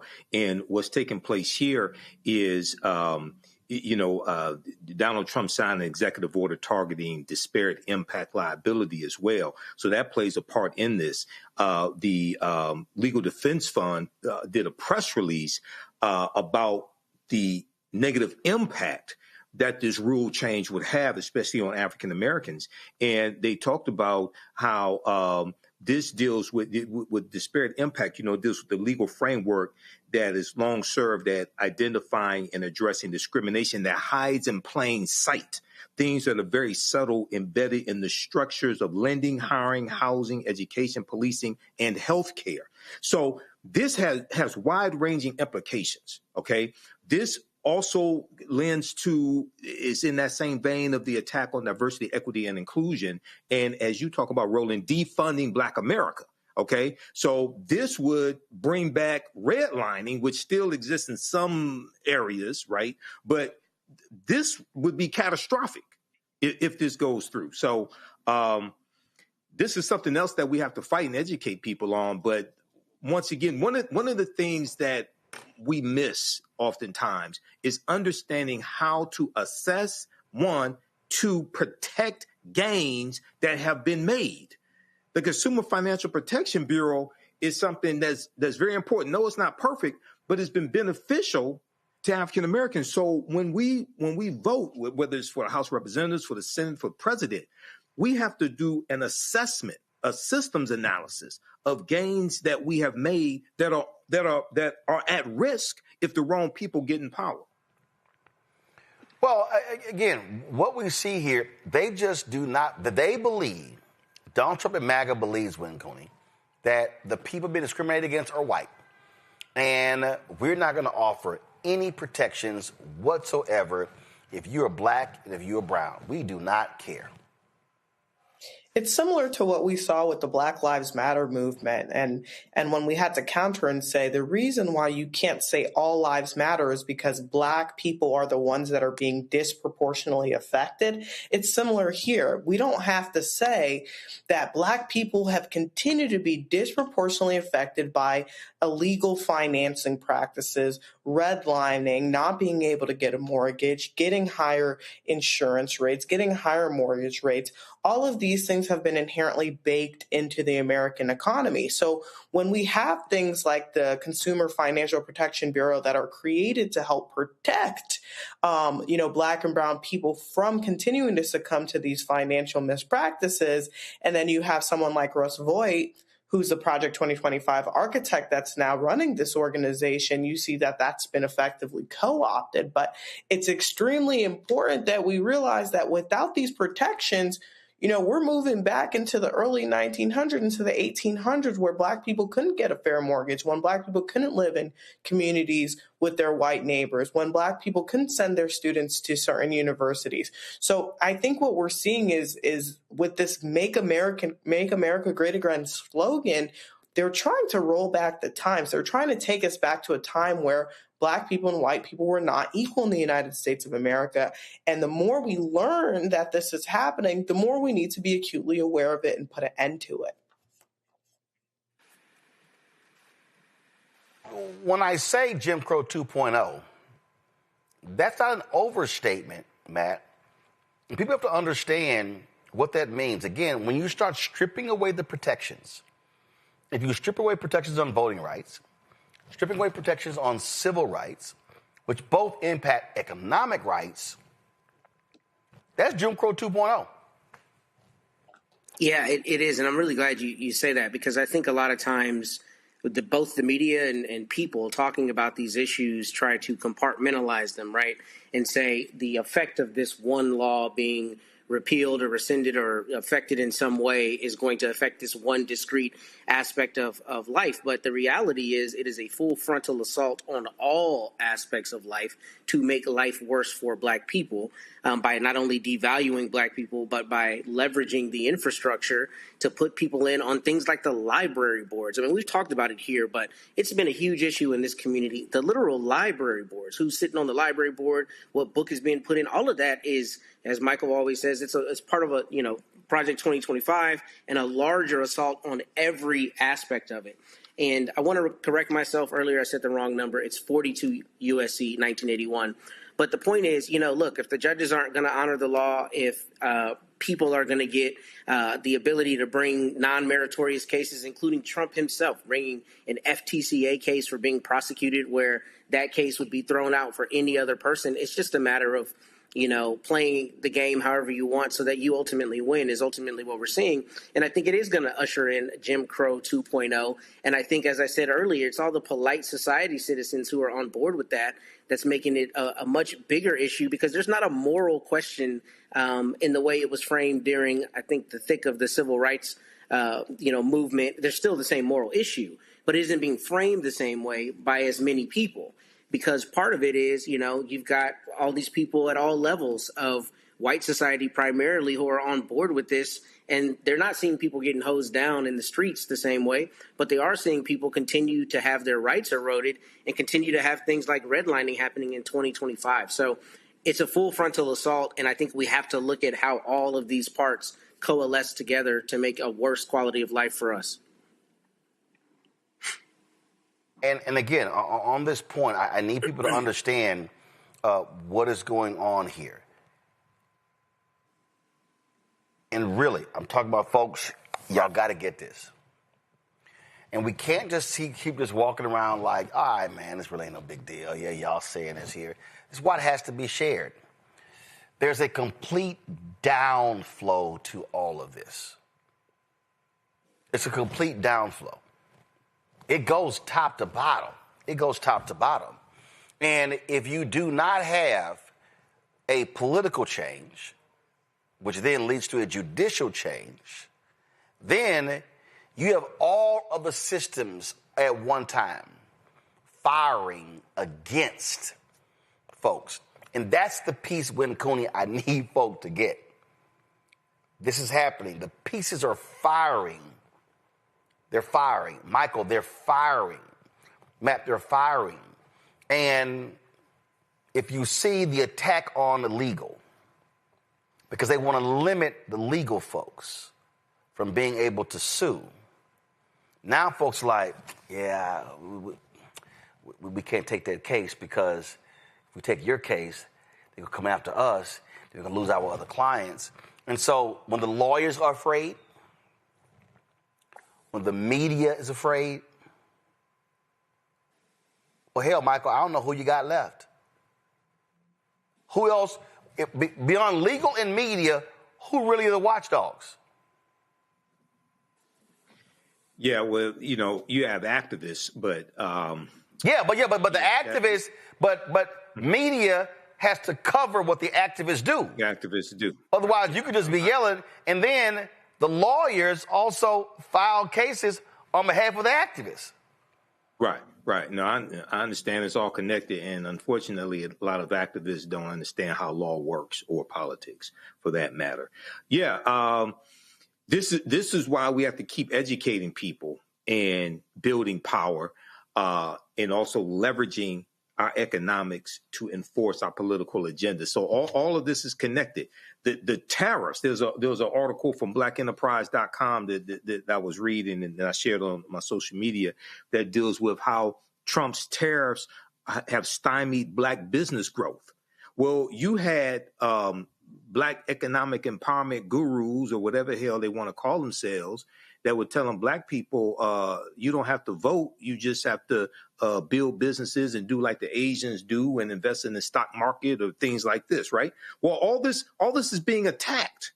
The tariffs are drastically hurting African-American owned businesses to the point where they have to shut down. Then you have 8.3% unemployment rate for African-Americans, right? We're about to lose 22 million, about to lose the Affordable Care Act subsidies. So there are going to be a lot of black people walking around with no health insurance, okay, as well as white people. It's going to devastate red America. It's going to devastate these former Confederate states. So we have to understand politics is the legal distribution of scarce wealth-bound resources and impacts every aspect of our lives.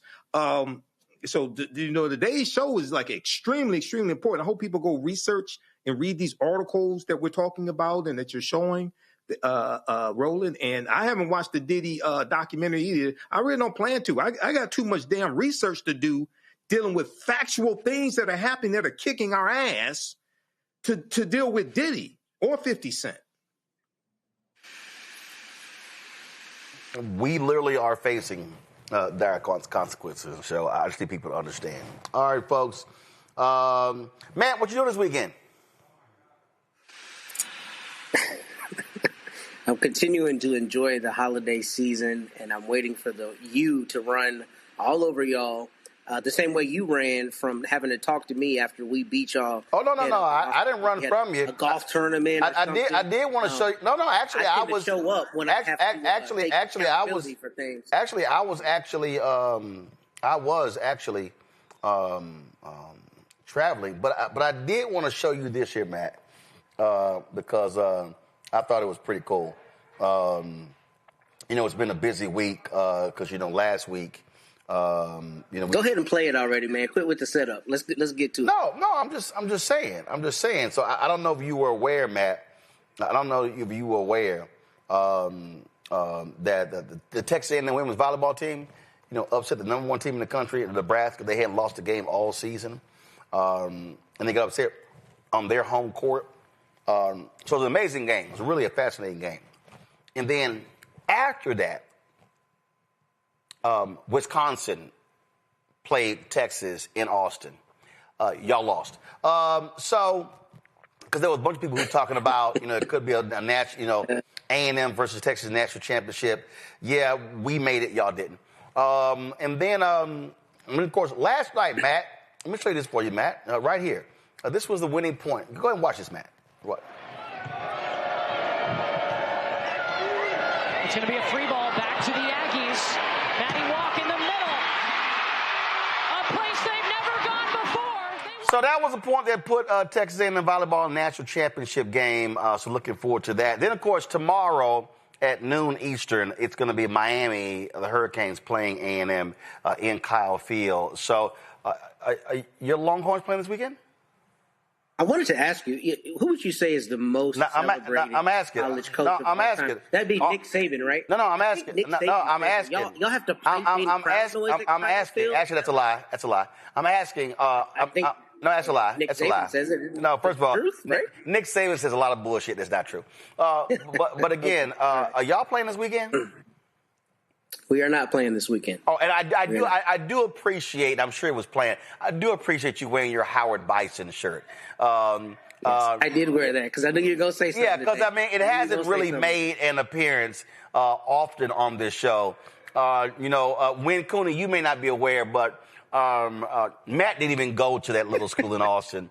But he reps them like he did. He's always like, oh, I grew up there. My parents met there, all that sort of stuff.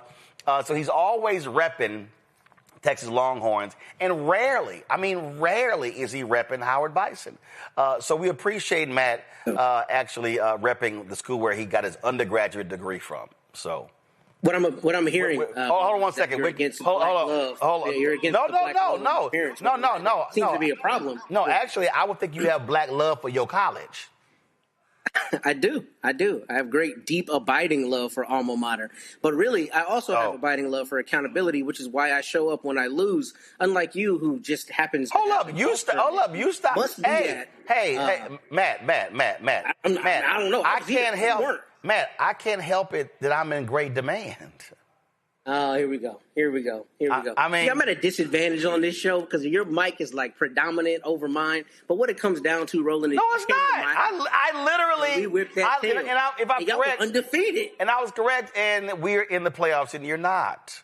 Matter of fact, I do. Matter of fact, I don't know if you heard the news. I saw this here. Let me go ahead and pull that back up. Because y'all had to fire y'all defensive coordinator. Y'all suck so bad. Did you know that? Will Muschamp is coming back. Did you know that? I don't know. I saw Mike Elko crying after the game, so you know. All right, yeah, okay, all right. But, y'all had to fire your defensive leadership because they suck. So it's going to be a great weekend watching Texas A&M beat the Miami Hurricanes. And I'm sure Matt will be sitting in front of his television watching because ain't like he got a school to look at this weekend. I'm going to text you the moment y'all get that in. You're going to cry about your offensive coordinator. Matt ain't got no. First of all, Colin Klein took the job. Colin Klein took the job. Actually, let me shout the brother out. Colin Klein took the job as a Kansas State head coach, so his ass gone, praise the Lord. So let me go ahead and shout out my man. We got a new offensive coordinator. He got promoted. He's a brother. Y'all don't know nothing about that in Texas because y'all don't promote brothers. I know you not talking. Here we go, right here. Let me shout out Holman Wiggins, who was a new offensive coordinator at Texas A&M. So he's going to do a great job tomorrow. So Matt, I'm sure you will appreciate watching a Texas team play in the college football playoffs, but it will not be your institution. All right, Win Cooney, Matt. Michael, I appreciate it. I can't wait on Monday to see the Texas A&M women win the national championship in volleyball. Game is tomorrow. That's going to be great. And then, of course, watch football game tomorrow as well. So there we go. So at Howard Bison, yeah, y'all should be. Go ahead, take a solo shot of Matt. So y'all can actually see, because you don't see this often. No, go solo. Come on, give me a solo shot. Drop the lower third. Go ahead. Drop the lower third. Go ahead. Y'all take a screenshot of that HU, but we know the real HU's Hampton. All right, so there we go. Cut the cameras. Just wrong. What? I'm sorry. Did I say something? Come on, man. Don't do that. You don't got to get that petty with it. Yeah. Cut the camera. It's just brutal. Diabolical. Was something wrong with all I know is half of the people on the screen are Howardites. That's all I know. So I can't speak on Hampton. Well, I mean, I got two Hampton people who are in the control room. I don't see. So I mean, that's what I'm saying. So I don't really care. Y'all go back and forth. It don't even matter. But I'm just simply saying. So y'all will be all right. Y'all be all right. You talk a lot of noise for a man whose college is out there with the hogs and the horns out in the middle of nowhere. So I don't even think College Station really. I'm sorry. You're complaining about hogs and cows, and you're literally the bison. Which is a buffalo. That's not the point. The point is, y'all out in the middle of nowhere. And we beat y'all head. Hold on. Let me help you out. Let me help you out. You're saying we're out in the middle of nowhere. But let's stay focused. When you got 78,000 students, you kind of need some space. I'm just saying.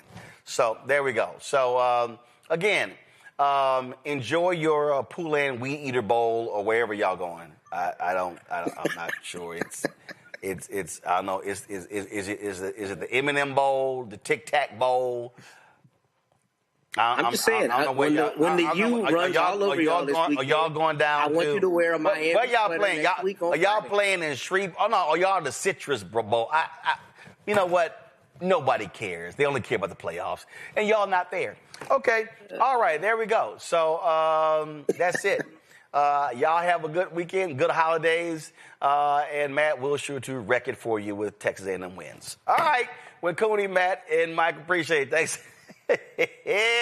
Saw horns off. There we go, folks. If you want to support the work that we do, please join our Bring the Funk fan club. If you want to contribute via Cash App, use the Stripe QR code. You see it right here, bottom left-hand corner. Use that for credit cards as well. PayPal's R Martin Unfiltered, Venmo's RM Unfiltered, Zelle, Roland at RolandSMartin.com. Roland at RolandMartinUnfiltered.com. Checks and money order, make it payable to Roland Martin Unfiltered, P.O. Box 57196, Washington, D.C., 20037-0196. Get my book, White Fear, How the Browning of America is Making White Folks Lose Their Minds, available bookstores nationwide. Get the audio version I read on Audible. Also, you want to get our Roland Martin Unfiltered Black Star Network swag? Go to shopblackstarnetwork.com. It's all there. And, of course, all these black-owned products you see to my left right here, all of this, you name it, we got it. All kinds of stuff. Support black-owned businesses. It's not too late. Christmas is a week away. Support the businesses. Shop blackstarnetwork.com. Download Fanbase. And also, they've extended the investment. So $16.4 million has been raised for Fanbase. $16.4 million has been raised. $600,000 left. Go to startengine.com for more. Startengine.com/Fanbase for more information. Folks, that's it. I'll see y'all. No, actually, I'll see y'all on the first Monday in January. I go on vacation, but Brittany Noble's going to be holding it down, bringing us all the great news and information right here on the Black Star Network. So y'all have a good one. Holla!